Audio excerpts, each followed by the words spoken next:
मतलब अशुद्ध आत्माएं एग्जिस्ट करती हैं, क्योंकि कई बार प्रश्न उठता है कि एग्जिस्ट करती भी हैं या नहीं करती। और दूसरी बात, डेफिनेशन क्या है अशुद्ध आत्माओं की? क्या कोई मनुष्य आत्मा जिसमें अशुद्धता आ जाती है उसको हम अशुद्ध आत्मा कहेंगे, या फिर वो आत्माएं जिन्हें हम कहते हैं कि भटकती हैं? दोनों प्रकार की आत्माएं हैं। जी। एक तो साकार सृष्टि में जिनके विचार बहुत गंदे हैं, ख्यालात गंदे हैं, हाँ जी। विकारों से भरे हुए हैं, जी। किसी न किसी रूप में किसी से बदला लेने की, ईर्ष्या की, नफरत की, किसी भी प्रकार की विकारों के अधीनता के कारण अशुद्ध आत्माएं वो भी कहलाती हैं।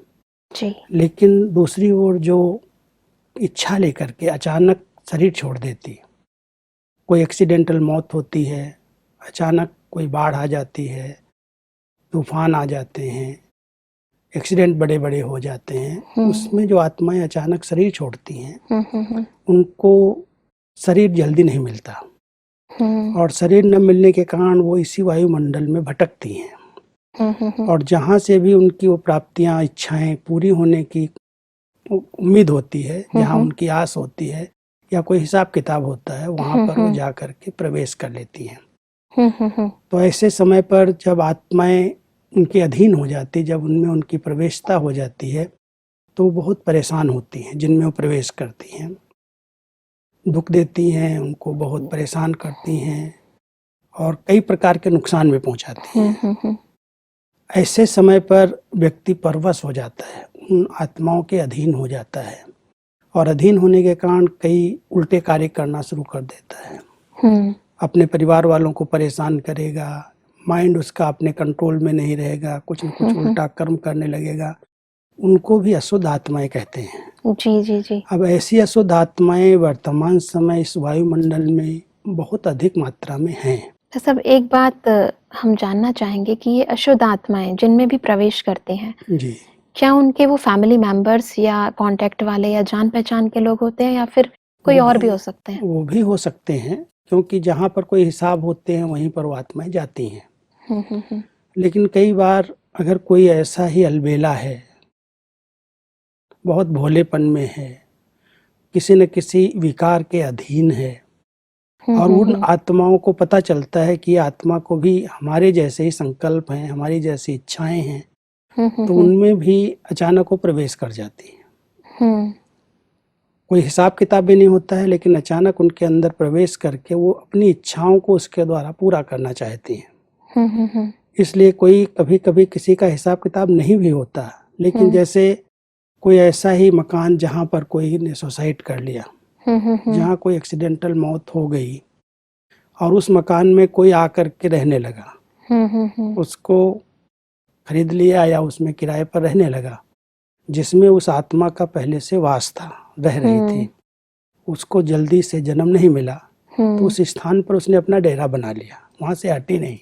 अब कोई उस मकान को, उस स्थान को किराए पर लेता है या उसमें आता है, तो वो समझती ये हमारे स्थान पर क्यों आया, तो उसको परेशान करना शुरू कर देती। उसका कोई संबंध नहीं था पहले, लेकिन उस स्थान को लेने के कारण, वहाँ पर अपना कार्य करने के कारण उस आत्मा से कई बार सहन नहीं होता, ये मेरा स्थान है, और उस स्थान पर ही आया है, तो उसको परेशान करना शुरू कर देती है। यानी उसने शरीर त्याग दिया है, परंतु शरीर के साथ जो अटैचमेंट है, जो शरीर के साथ और उस स्थान के साथ भी अटैचमेंट है। कई ऐसी घटनाएं घट रही हैं जहाँ पर व्यक्ति की विशेष अटैचमेंट होती है, चाहे अपने लौकिक संबंध में हो जी, चाहे अपनी संपत्ति में हो, चाहे अपने किसी भी प्रकार के घर में, गाड़ी में, कोई भी स्थान पर बहुत अटैचमेंट से उसके साथ, और अचानक उसने शरीर छोड़ दिया, तो उसके इर्द गिर्द वो घूमती रहती है, वहीं पर रहती है,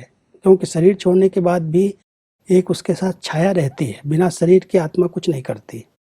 एक है हड्डी मांस का शरीर, जिसमें तो साकार में पार्ट प्ले कर रही है, लेकिन जो शुद्ध अशुद्ध संकल्पों के आधार से एक ओरा बनता है जी, चाहे वो ब्लैक ओरा बने, चाहे वो व्हाइट ओरा बने, सफेद हो या काला हो जी, जैसे उसके विचार होते हैं वैसा उसका प्रभामंडल होता है।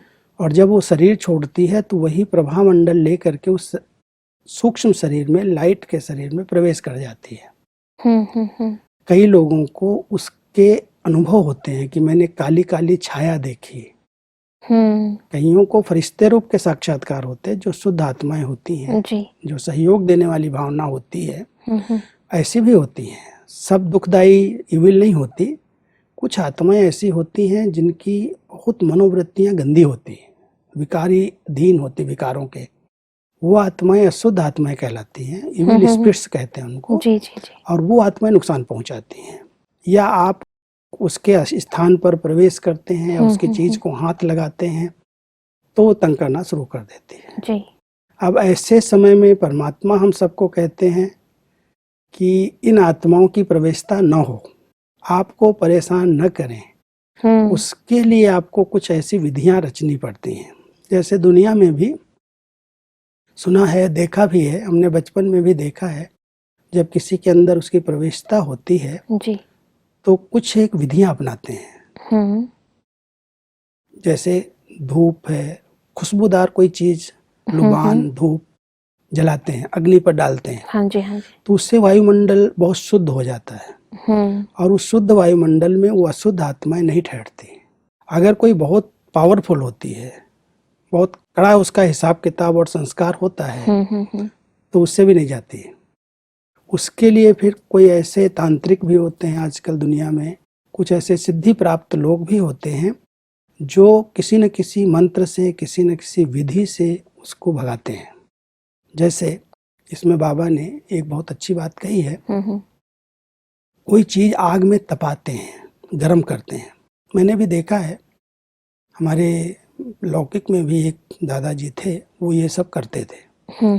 एक लोहे की एक बहुत सुंदर, बहुत उसको कहते थे 84 कड़ियों की एक लोहे की जंजीर होती है और उस जंजीर को वो एक धुनी के अंदर आग जला करके उस धुनी में डाल देते हैं और वो जब लाल हो जाती है, एकदम गर्म हो जाती है, लाल लाल, तो वो कुछ मंत्र जपते थे और मंत्र जप करके उसको अपने हाथ से उठा लेते थे, उस गरम चीज को। तो उनको भी वो जलते नहीं थे और पहले अपने को मारते थे उससे।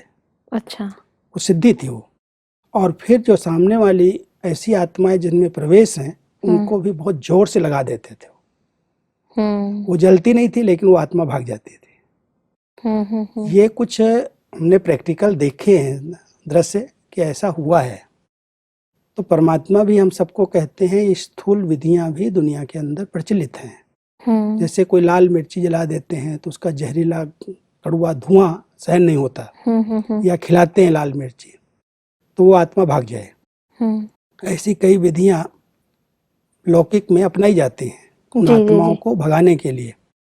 लेकिन परमात्मा हम सबको योग का कवच पहनाते हैं। सबसे अच्छी विधि है, हम आत्माएं सुरक्षित तभी रह सकती हैं, स्व की रक्षा हम तभी कर सकती हैं जब बहुत पॉजिटिव शुद्ध संकल्पों का हम ओरा बनाएं, लाइट का। कभी भी उनके प्रति नफरत की भावना, घृणा की भावना, उनका चिंतन, यहाँ तक बाबा हम सबको ये सिखाते हैं, उनके लिए कुछ सोचो नहीं, वर्णन नहीं करो, ऐसा है ऐसा है ऐसा है। और उनके प्रति शुभ भावना रखो, योग का स्नेह का दान दो कि इनको मुक्ति मिले। वो दुखी हैं, परेशान हैं और उनके आपके श्रेष्ठ संकल्पों से वो मुक्त हो सकती हैं। मतलब एक तरीका है कि हम किसी भी अशुद्ध आत्मा को भगाएं और दूसरा है कि उस अशुद्ध आत्मा को मुक्ति दें, क्योंकि हर एक आत्मा जिसको शरीर नहीं मिला, अल्टीमेटली उसको तो मुक्ति ही चाहिए तो मुक्ति। क्योंकि इस संसार के अंदर भटकेगी तो कोई प्राप्ति ऐसे तो नहीं होने वाली, क्योंकि शरीर उसके पास है नहीं। तो बहुत ज़रूरी है कि उसको मुक्ति प्रदान करें, और भगाएंगे तो फिर हो सकता है किसी और जगह जाकर फिर से वही अपनी जो संस्कार हैं उस आत्मा के वो फिर से प्रकट हो जाएं। हमारा लक्ष्य तो यही होना चाहिए कि ये आत्माएं मुक्त हो जाएं। तो इसीलिए परमात्मा के महावाक्य, मैं एक बार इसको रिपीट करना चाहूँगी, कोई में अशुद्ध आत्मा की प्रवेशता होती है तो उनको भगाने के लिए एक तो धूप जलाते हैं और आग में चीज़ को तपाकर लगाते हैं और लाल मिर्ची भी खिलाते हैं। तो आप सभी को फिर योग की अग्नि से काम लेना है, हर कर्मेंद्रिय को योग अग्नि में तपाना है। तो यानी इस तरह के इविल सोल्स को मुक्ति प्रदान करने के लिए और अपने आप को भी इतनी समर्थी प्रदान करने के लिए हमें योग अग्नि का प्रयोग करना है। वैसे हम चाहेंगे कि इस योग अग्नि के बारे में आप बताएं, क्योंकि इस तरह की घटनाएं आज की दुनिया में बहुत बहुत बढ़ती जा रही हैं। योग को अग्नि इसलिए कहा गया है कि उसके अंदर बहुत बड़ी शक्ति है हाँ जी। परिवर्तन की। जी जी जी। अग्नि के अंदर कोई भी चीज डाली जाए हाँ तो जी। उसका रूप रंग बदल जाता है। जी। जब हम योग युक्त स्थिति में बैठते हैं, हम्म। एक परमात्मा के सिवाय और कोई की याद नहीं, एक टिक स्थिति में स्थित होते हैं, जी। तो वो एकाग्रता, वो लगन अग्नि का रूप लेती है। जैसे बहुत तेज, जैसे उसके वाइब्रेशन जो है ना, उतने शक्तिशाली हो जाते हैं जो कोई भी आत्मा वहाँ ठहर नहीं सकती। वो शक्तिशाली योग को ही योग अग्नि कहा गया है। बहुत लगन में लौलीन स्थिति, परमात्मा के प्यार में समाई हुई, उसके सिवाय और कोई भी दूसरा सामने ना आए। मैं आत्मा हूँ और वो परमात्मा है, उसके साथ हम कनेक्ट हैं। और वो जो कनेक्शन के साथ शक्तिशाली स्थिति बने, उसको योग अग्नि कहा जाता है। करंट अच्छी तरह पूरा फ्लो हो, पूरा फ्लो, जैसे परमात्मा की वो लाइट मुझ आत्मा पर आ रही है और मैं उसके प्यार में, उसकी स्नेह में समाई हुई हूँ, उसके सिवाय और कुछ नहीं दिखाई देता। तो जैसे वो शक्तिशाली याद एक अग्नि का रूप बन गई। और ऐसी अग्नि, वैसे भी जब अग्नि जलाई जाती है तो उसके सामने कोई भी ठहर नहीं सकता। यहाँ तक भी हिंसक प्राणी भी आग के सामने नहीं ठहरते। बिल्कुल। और ये आत्माएं जो अशुद्ध हैं, भटक रही हैं, इविल्स हैं, अगर योग का किला बना लिया जाए, इसका वर्णन चिंतन करने की बजाय हमारी दादी जी थी, दादी प्रकाश मणि जी ने बहुत अच्छी विधियां इस पर अपनाई जी। कई स्थानों से, कई सेवा केंद्रों से ऐसे रिपोर्ट्स आते थे। नया मकान लिया, सेंटर खोला, जी। तो वहां से पहले पता नहीं चलता, जब ले लिया, रहने लगे, तो वो आत्माओं ने कुछ न कुछ नुकसान पहुंचाना शुरू किया। तो दादी जी कहती थी, तुम योग का किला बनाओ, बहुत अच्छा योग का संगठन बनाओ, वर्णन चिंतन नहीं करो, ये हुआ, ये देखा, वो किया, उनके बारे में सोचो नहीं। लेकिन जो अच्छे शुद्ध संकल्प वाले योगी बच्चे हैं, वो सब बैठ करके तपस्या करो। उनके लिए मधुबन में भी कुछ समय योग के प्रोग्राम रखे जाते थे। हम लोग 1 घंटा 2 घंटा उनके लिए बैठ करके उनको बहुत शक्तिशाली करंट देते थे, जिससे वो भाग जाएं, उस स्थान को छोड़ दें, परेशान करना बंद कर दें। तो योग एक ऐसी विधि है, जिस विधि को अगर यथार्थ रीति से अपनाया जाए और कुछ 5-10 भाई बहनें बिना निसंकोच, निडर होकर के, निर्भय होकर के, एक ही शुद्ध संकल्प में बैठ करके कि ये आत्माएं जो नुकसान पहुंचा रही हैं, इनको मुक्ति मिल जाए, तो बहुत अच्छी तरह से हमारे योग की सकाश उन तक पहुंचेगी और वो छुटकारा पा लेंगे। सुना है इस बारे में कि जब ब्रह्मा बाबा और अन्य भाई बहनें माउंट आबू आए, तो वो जिस स्थान पर सर्वप्रथम ठहरे थे, वहाँ भी सुना है कि इविल सोल्स काफ़ी थी। तो किस प्रकार हमारी दादियों और बड़ी बहनों ने उन सब चीज़ों से मुक्ति और उन आत्माओं को मुक्त किया। इनफैक्ट ऐसा था कि वो स्थान जो था, जहाँ पर शमशान घाट है, जी जी जी, जहाँ पर पुराने शरीरों को जलाया जाता है, उसके बिल्कुल निकट था जी। और जब पहले लिया तो माउंट आबू में कोई स्थान मिल नहीं रहे थे। वही एक स्थान को पसंद भी आया और बहुत बड़ी कोठी थी भरतपुर राजा की, और वो कोठी बिल्कुल शमशान के ऊपर ऐसे है। तो कुछ आत्माएं जिनको मुक्ति जल्दी नहीं मिली, शरीर नहीं मिल पाया, वो आत्माओं का इधर उधर वास रहता है ऐसे स्थानों के नजदीक। इसलिए बाबा ने केवल योग के प्रयोग कराए। 2 बजे उठ करके सब योग करते थे, ताकि किसी पर भी वो आत्माएं अटैक न कर पाए जी। दिखती थी कभी कभी, अनुभव होता था कोई है, लेकिन कोई को भी कोई ने नुकसान नहीं पहुंचाया। उनको भी हमारे शांति के शुद्ध वाइब्रेशन शांत करते हैं जी। तो जब तक बाबा वहाँ रहे, भले परीक्षाएं कई आई, बेगरी पार्ट भी वहाँ शुरू हुआ, लेकिन उसके बीच में भी कोई को उन आत्माओं ने तंग नहीं किया कोई में प्रवेश हो गई हूँ, कोई को बहुत परेशान किया हो, ऐसा नहीं हुआ। जी। लेकिन बाबा केवल कहते थे बच्चे योग का किला बनाओ। और सभी दादियाँ जो भी भाई बहनें थे अमृत वेले से रात तक ध्यान रखते थे कि बाह्य मुक्ता नहीं होनी चाहिए। बहुत अच्छी तरह से योग युक्त स्थिति रहे और योग का किला बने, योग का घेरा बने, ताकि ये आत्माएं कुछ भी नुकसान न पहुंचा पाएं। पता चल जाता है जिस स्थान पर हम जाते हैं, रहते हैं, है कुछ यहाँ पर जी। लेकिन उसका असर नहीं होगा अगर योग युक्त स्थिति है तो। लेकिन इसमें बहुत निर्भय स्थिति चाहिए, निडर स्थिति चाहिए। अगर डरे हुए हैं, घबराए हुए हैं तो कुछ थोड़ा हिलेगा तो भी डर लगेगा। बिल्कुल सही। पर्दा भी हिल जाएगा तो लगेगा कोई है।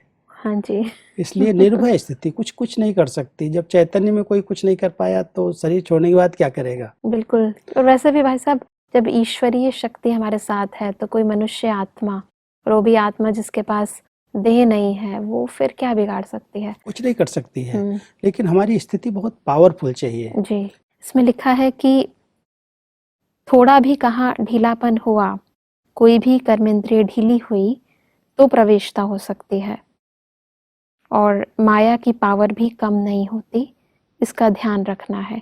कर्मेंद्रियों का ढीलापन माना अलबेलापन। आत्मा मालिक है लेकिन वो इन कर्मेंद्रियों के अधीन हो गई। और अधीनता अगर है किसी भी कर्मेंद्रिय की, जी। ये मुख्य ज्ञान इंद्रियां, कर्मेंद्रियां जो हैं शरीर में, हाँ जी। इन सब की आत्मा मालिक है। जी। लेकिन आज आत्मा को कभी आंख धोखा देती है, कभी कान, कभी मुख, कभी हाथ, कोई ना कोई कर्मेंद्रिय उसको धोखा दे रही है। जी। अगर वो धोखा दे रही, हमारे कंट्रोल में नहीं है, तो माना वो कर्मेंद्रिय ढीली है।